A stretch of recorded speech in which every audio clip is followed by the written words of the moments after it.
পৰিৱৰ্তনৰ যাত্ৰা তিনিচুকীয়াত ভৰি দিছে আৰু প্ৰথম দিনৰ পৰাই আমি দেখা পাইছোঁ যে অসমৰ সমাজৰ প্ৰতিটো বৰ্গই আমাক স্বাগতম জনাইছে, শুভেচ্ছা জনাইছে আৰু সেইটোৱে এটা ইংগিত যে আমি সকলোৱে একগোট হৈ এখন নতুন বৰ অসমৰ আমি কল্পনা কৰিছোঁ, যি অসমৰ ভিতৰত এজন ঘৰৰ উন্নয়ন নহয় বা এজন মানুহৰ পৰিয়ালৰ উন্নয়ন নহয়, সকলোৰ উন্নয়ন হ'ব, এজনৰ অসম নহয় আমাৰ অসম হ'ব, এনেকুৱা এটা সংকল্প লৈ আমি সকলোৱে আগবাঢ়ি গৈছোঁ।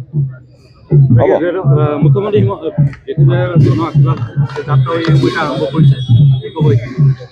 আমাৰ যাত্ৰাৰ উদ্দেশ্য হ'ল যে অসম এজনৰ নহয় সকলোৰ হ'ব লাগে, এজন পৰিয়ালৰ উন্নয়ন নহয় সকলোৰ পৰিয়ালৰ উন্নতি হোৱাটো আমি বিচাৰোঁ, আমাৰ অসম হ'ব লাগে এজনৰ নহয়। এই সংকল্প মই ভাবিছোঁ ৰাইজৰ মাজত বেছি জনপ্ৰিয় হৈছে।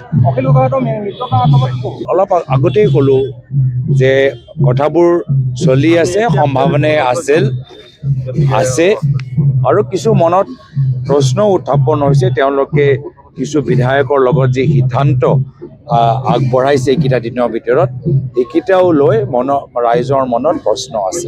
মুখ্যমন্ত্ৰী ডাঙৰীয়াৰ ওপৰত বাৰম্বাৰ অভিযোগ উত্থাপন হৈ আছে, কিন্তু আজি পৰ্যন্তলৈকে কিন্তু কোনো ধৰণৰ ব্যৱস্থা গ্ৰহণ নহয়, কিন্তু তেওঁৰ প্ৰপাৰ্টিক লৈ পেলাই যথেষ্ট অভিযোগ উত্থাপন হৈ থাকে।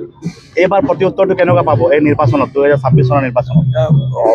সমগ্ৰ অসমৰ ৰাইজে জানে যে দুখীয়া মানুহবোৰ ভূমি পট্টা পোৱা নাই, কিন্তু এটা বিশেষ পৰিয়ালৰ ওচৰত অসমৰ প্ৰায় 12,000 বিঘা মাটি তেওঁলোকৰ নামত আছে। মানুহবোৰ জানিবলৈ বিচাৰে এনেকুৱা কেনেকৈ হ'ল, চবেই জানিবলৈ বিচাৰে আৰু আমিও চৰকাৰ অহাৰ পিছত গোটেইখিনি কথা ফাদিল কৰিম। বিভিন্ন ধৰণৰ আঁচনি দি থাকে, বিভিন্ন